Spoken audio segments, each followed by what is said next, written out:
Have y'all ever stopped to consider the fact that there are 3 different types of hepatitis in the world, but there is only one with a vaccine offered as early as at birth? That is not a coincidence or an accident. I'm going to explain to you why. If you're new here, hi, my name is Bree. I'm a 29-year-old labor and delivery nurse, and I am your laborhood bestie.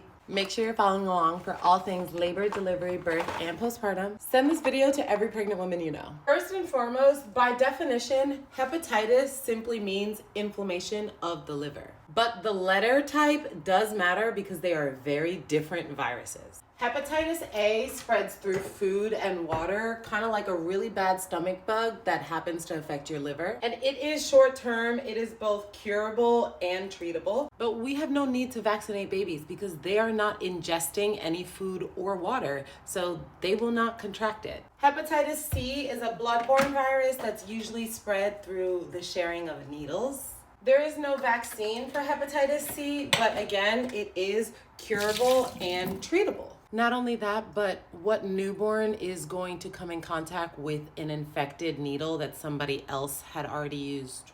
Babies aren't at high risk for coming in contact with hepatitis C unless the birthing person has it. And even then, transmission rates are really low. And again, it's curable and treatable. But y'all, hepatitis B is ruthless and pretty unforgiving. Hepatitis B is spread through blood and bodily fluids. And the most common ways around the world that infants get infected is through birth or right after. Now here's the kicker. We all know that newborns, like everything else about them, is pretty immature and not well developed yet.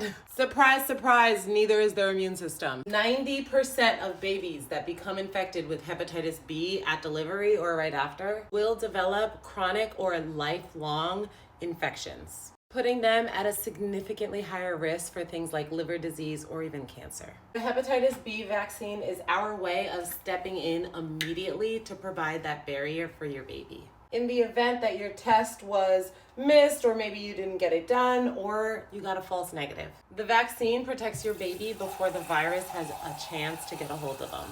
Let me know what questions we have in the comments. Cheers.